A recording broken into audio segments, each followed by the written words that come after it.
Welcome to the 426th episode of the Reading and Writing Podcast. Stay tuned for my interview with Sharon Harrigan, author of the new novel, Half. Stay tuned for the interview.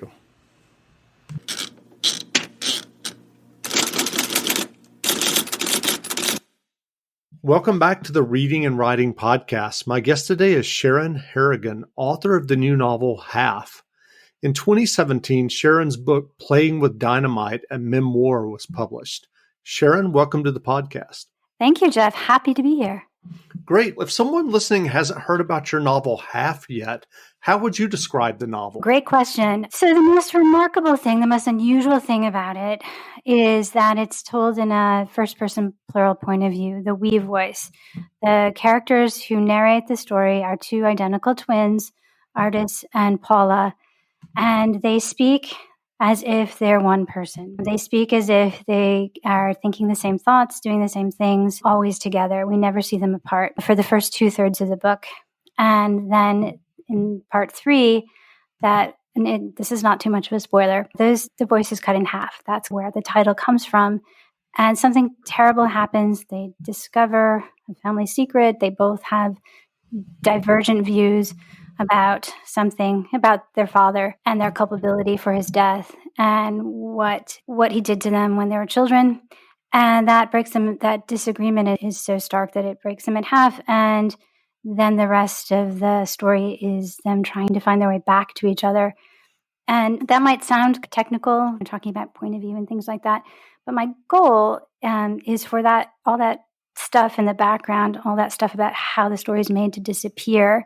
And so that when you're reading it, you're just thinking that you're reading about two people that are this incredible connection. They're as close as it's possible for people to be in a platonic relationship. And that has these incredible rewards, but also these incredible drawbacks too. So it's both this rich experience and a claustrophobic experience at the same time.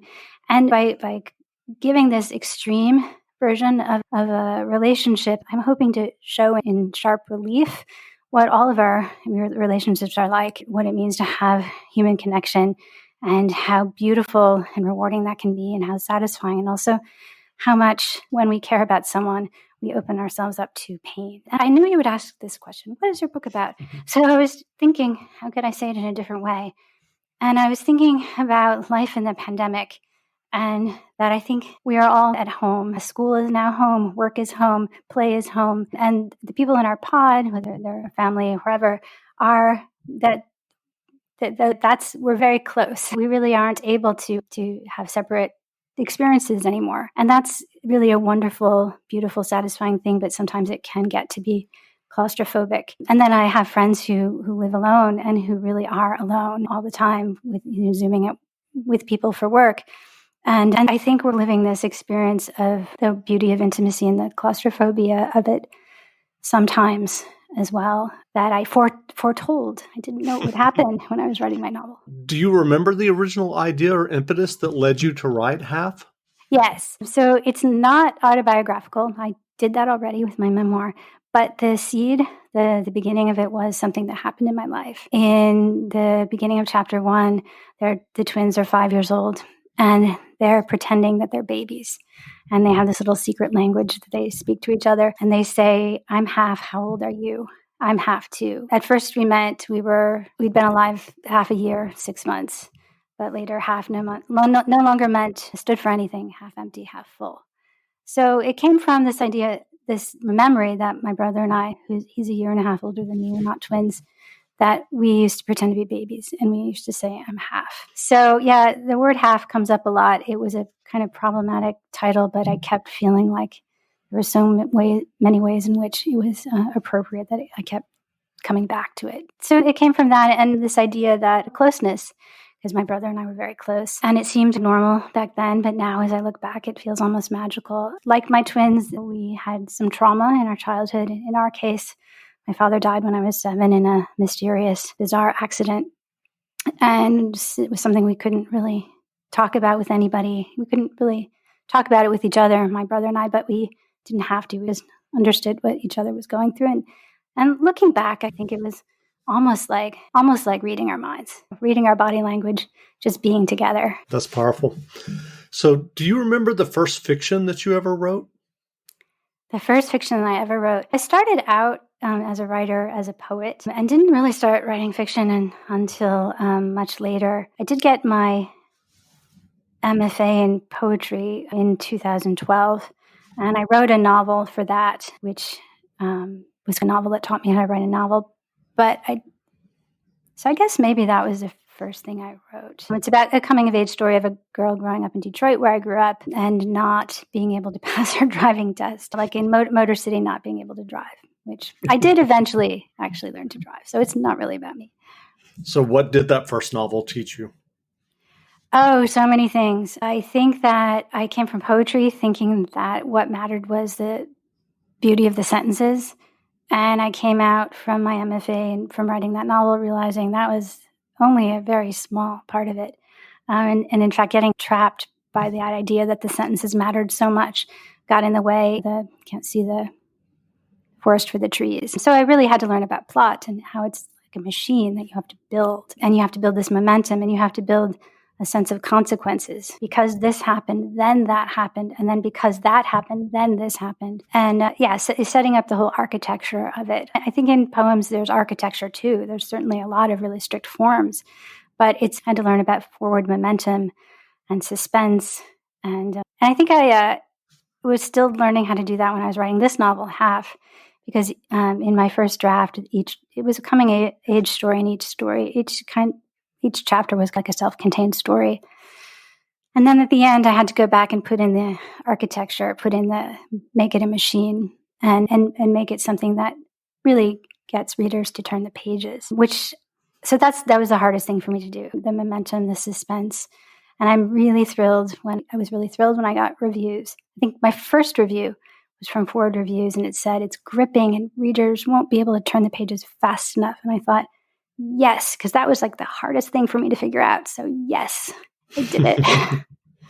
So how different was it writing your memoir that was published in 2017? I don't think anybody writes a memoir who can help it. So writing a memoir was really hard, and I wouldn't advise it. I teach memoir, so I'm joking. Lots of people, I think, can't help it. Lots of people have really compelling reasons to want to write their memoirs, as I did too. But it's an extra layer that you have to deal with, being aware of that you're writing about real people, and you don't want to hurt their feelings. And you want to be truthful and honest, but you don't want to destroy relationships that are important to you. But as far as the technical stuff, I do think that there's a lot that's related. That memoirs, at least my memoir, I put it together the way I would put together a novel, that there's story, and I still want people to turn the pages to find out what's going to happen next. In my case, there was quite a bit of suspense when I was writing it, because I didn't know how it would turn out. It was a search for answers about how my father died and how he lost his right hand and forearm before I was born, when he was 18, playing with dynamite, what playing with dynamite meant, and all these other things. I had all these questions. And I didn't know how it was going to end. And I decided to let the reader share with me the suspense that I felt as I was trying to find out the answers. And I would let them know piece by piece as I found things out, and feel the surprises along with me. So I think that's what I try to do in my novel too, except for it's my narrators, my twins stand in for me. But they're finding things out too at the same time the reader is. And so I'm trying to mimic what it feels like for the characters, to have the reader have that same experience. You mentioned that plot is like a machine. I'm curious what your writing process was for your novel Half. Did you do a lot of outlining or sketching out the plot, or did you write more organically? I went through a bunch of drafts, and I think the first draft, I was really just thinking, because it spans a long time period. It's a coming of age, and I was thinking, and each chapter is like 1 year. It starts, first chapters, there are 5. The second chapter, there's 6, etc. And I was inspired by the movie Boyhood for that. And so my original draft, I was just thinking, like, what are the most defining moments looking back at both my childhood, but also just like my kids, especially my daughter, who's around the age of my twins. They were born in 2000. She's born in 2003.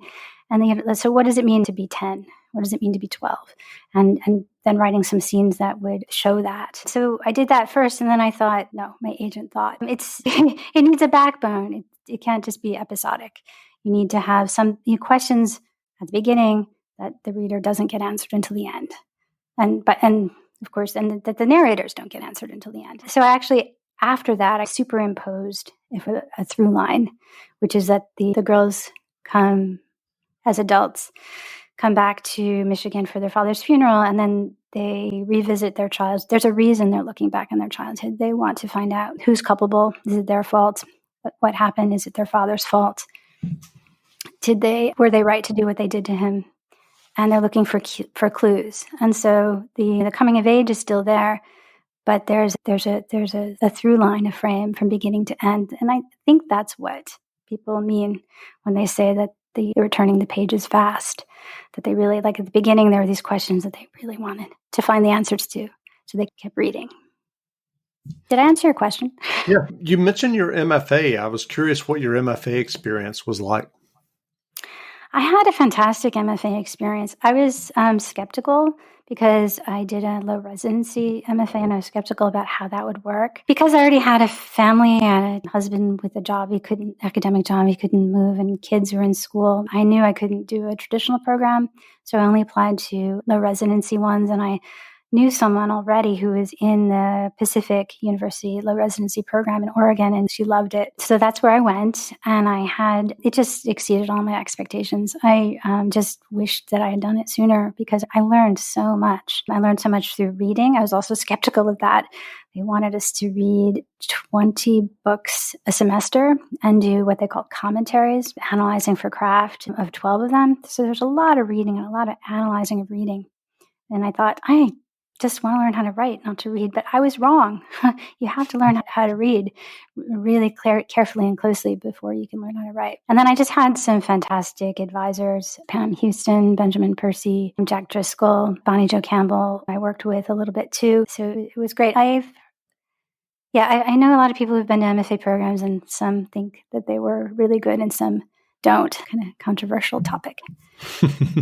So, given your success with your memoir and now your novel Half, what writing advice would you offer for those who are working on their own stories or novels or memoirs?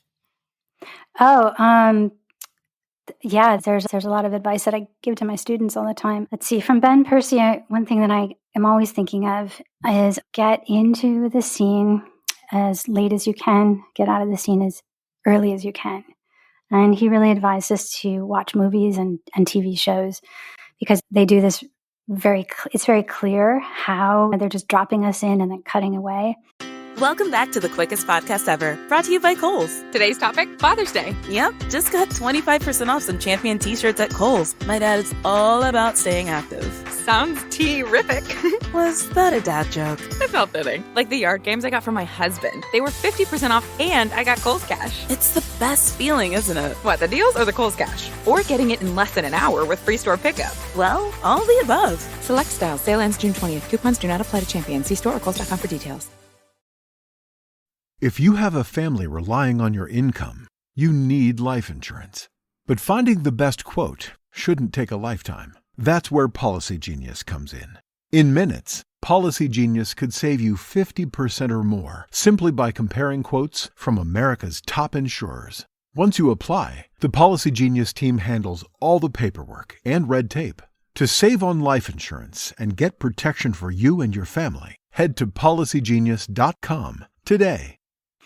And I think as a writer, I always felt like I had to set up so much. And he said, never have your characters getting from one place to another. Just put them there. Put them there when the important thing is happening. And that's something that with memoir too, it's hard, I think, for people to embrace that idea at first because they just really want to be comprehensive because they're writing about the truth and they think somehow leaving things out is not true. And from Jack Driscoll, love your characters, be a compassionate God. I really had to think about that when I was writing this novel because not all the characters are really sympathetic, especially the father character, Ken's. He could have veered into the territory of being a villain and two-dimensional, and I didn't want to do that.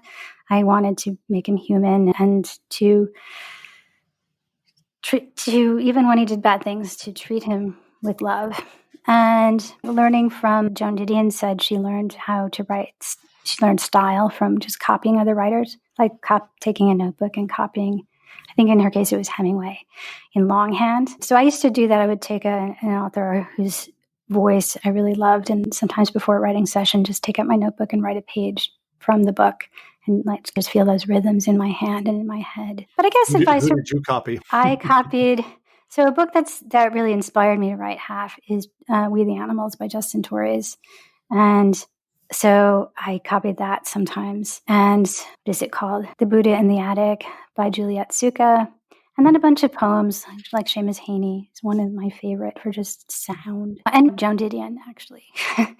So like I'm sort of copying Hemingway if she copied Hemingway. But yeah, for beginning writers, I would say it's to read that. And I know because, as I said, I was reluctant to think that was part of my training. And I find with my students now, even they're reluctant to. I just assign them all to like how to choose a memoir to read and then report on. And to report, like after you read this, how is that going to change? What have you learned from it that you're going to use in your own work? And thinking about a book in that way, just completely, they were blown away by how useful that was, and they didn't think it would be. Yeah, read, and realize it's going to take a lot of time, and be patient with yourself. And when you read something that you love, don't feel bad that you're not writing at that level yet, because maybe that writer, maybe it took 10 drafts to get there, and also maybe it took 10 years to get there. So you're in it for the long haul, and be kind to yourself. So what books, fiction or nonfiction, have you read recently that you enjoyed? I've been reading a lot lately. In the pandemic, I joined a group of authors publishing in the pandemic. I think you've probably had some of those people on your show. And so it's been fun to read each other's work. And there's too many to name, but I'll name a few. You Again, a novel by Demra Immergut. I Will Never Forget You, a beautiful, weird, kind of Black Mirror-ish story collection by Mary South, an amazing memoir by Rose Anderson called The Heart and Other Monsters, and a book that just came out by a friend of mine, Deborah Reed, called Pale Morning Light with Violet Swan, which I just finished last night, and it made me cry. It's just gorgeous, and it does something that's really hard to do. It's about a 93-year-old female artist based on a real woman's life, and in her end days she relives her life and how she got there, and it's like the history of the 20th century. But what Deborah Reed does so well is she gives us this really believable, credible, satisfying, happy ending, which I just feel like sometimes we all need. That's great. So are you working on another novel now?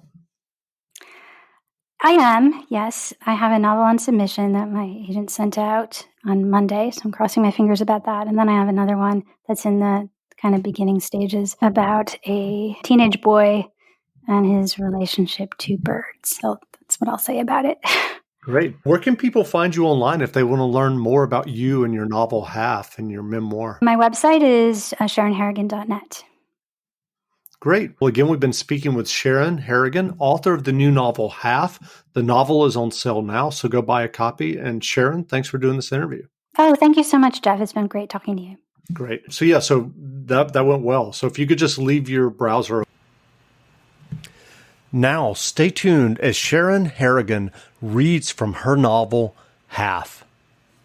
Hi, I'm Sharon Harrigan. I'm going to read from Half, a little bit from the prologue and beginning in parts 1, 2, and 3. Prologue, Christmas 2030. We wedged Mom between us. Her sharp hips bore into ours as we sat on the hard pew. She nodded toward the blizzard raging on the other side of the stained glass and said, "It's your dad." "He's making it snow?" As identical twins, we spoke in unison. People responded to us, at least, as if we did. Mom chewed her index finger and kept quiet. We took that as a yes. Apparently, she was still claiming Dad controlled everything and the weather, even though we had just flown in for his funeral. Preposterous, we told each other, with our shoulders and palms. Whether we meant the weather or the funeral, we didn't say. In the 12 years since we had moved away, monster storms had become the norm. Planes were no longer even grounded for them. The eulogies droned on. Miss Rosen, our fourth-grade teacher, swished up to the pulpit, butterfly tattoos sagging under stretched skin on her now ample arms, charm bracelet tinkling. She praised God and Dad in the same sentence. Next came Wild Pete, Dad's old buddy from his days of leading hunting tours in Alaska, his squirrely mustache muffling a gruff voice. He told the origin story of Dad's nickname, Moose. We had heard tales about Pete all our lives, but had secretly suspected he wasn't real. Our childhood best friends described a man whose beard never grayed, whose shot never missed, who was always there. Always where, we asked, only in our heads, in a voice that sounded more like the snarky teens we had been than the 30-year-old moms we were now. We had prepared nothing. Mom could barely stand, let alone speak, but we, the daughters, should have represented the family. That's what everyone's eyes on us said. A young man with a slender purple tie and a square of hair on his flinty chin glared from the other side of the aisle. Mom sagged against the wooden pew, her face already slim from a lifetime of dieting turned gaunt, her still dark hair so thick that even in middle age she had enough to pilot high goddess style on her head, seemed to thin by the minute. A tiny lily tattoo wilted on the back of her neck. Even the beauty mark above her lips shrank. Our 5-year-old sons, clutching plush hedgehogs and snapping their bow ties, sat on the other sides. Next to them, our husbands, lost in an incense fog. Tears would have been a relief, but we damned them back. Marco, we said it so low it might have been telepathy. Polo, came our reply, barely audible. We reached over Mom to knock knuckles on each other's thighs. We fingered the single earring we each wore, a diamond stud. As long as we shared this pair, these secret codes, we thought we couldn't fall apart. At the reception, Wild Pete almost tore off our hands, pretending to shake them. Breath thick with chaw, he said, "You're the ones who killed him." We slipped from Pete's grip, pushed outside, and leaned against the wall near the church basement steps, eyelashes weighted with snow.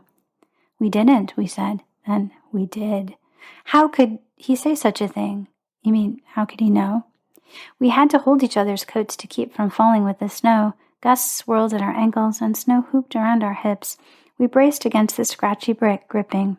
Why did we do it? We asked each other. Because of what he did to us, every year of our lives. But we couldn't live with ourselves if we thought we had killed an innocent man. A jury of 2, we had to decide if Dad deserved what we had done to him. The only evidence to review was our childhood. We clutched each other's hands for heat, our bodies so close we could imagine we were attached, Siamese, the way we had pretended to be so long ago. Spines in fetal curve, we rewound the tape of our lives in our heads, starting back at the age our own boys were now. Remember, we said, we had never meant to hurt anyone. And then the beginning of part 1. We wanted to crawl back in time. Even then, we were only 5, but that wasn't young enough. The more we played this game, hovering outside our parents' door after dinner, trying to hear their mysterious bedroom sounds while pretending we didn't, the more we wanted to be babies again, or even to slip back into our mother's belly the way we slid into her bed those nights when Dad was away on a hunting trip. "I'm half years old," we said. "How old are you?" "I'm half, too." At first we meant we had been alive 6 months, just half a year. Later, half no longer stood for anything, half empty, half full. We babbled and baby-talked the way our own children do now when they don't want us to understand. Our friend Nevaeh had a baby brother, and he was always sucking at his mother's breast, so we knew milk was food, milk was love. We were twin girls born in 2000, the year of the Golden Dragon. Our dark bangs hung crooked, cut with the blunt scissors sometimes used for discipline. We listened through the hollow core door as the mattress squeaked, wondering why our parents were jumping on the bed. They never let us.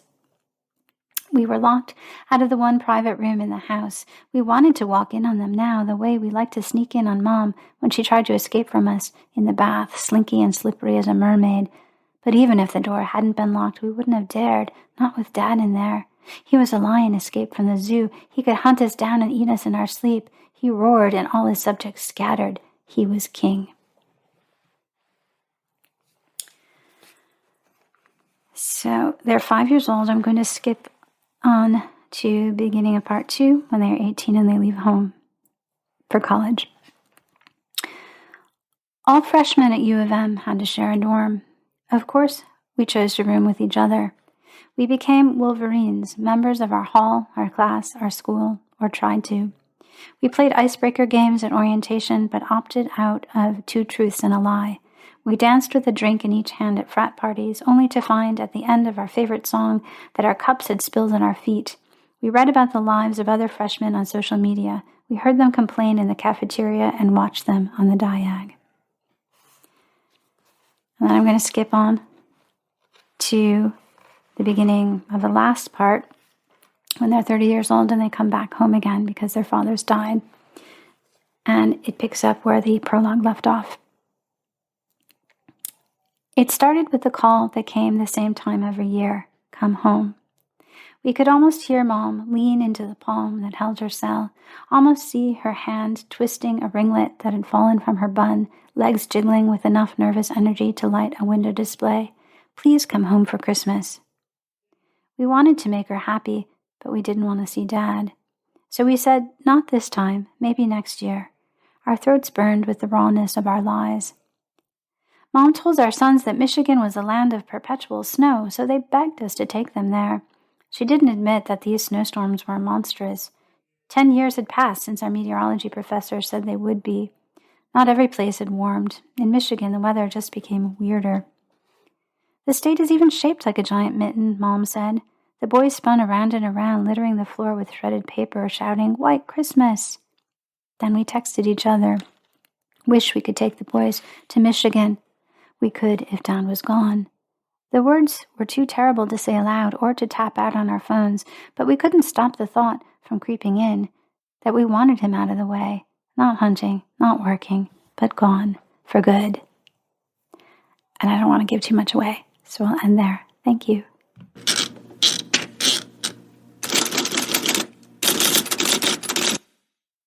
At FedEx, we're making lower emission vehicles our priority because Earth is our priority. Our goal is to be carbon neutral by 2040. We call it Priority Earth. FedEx, where now meets next. Calling all families, Discovery Plus has thousands of shows that will bring everyone together. Stream exclusive originals, plus a huge collection of family favorites, all for just $4.99. Discovery Plus is the streaming home for the whole family, plus so much more. Start your free trial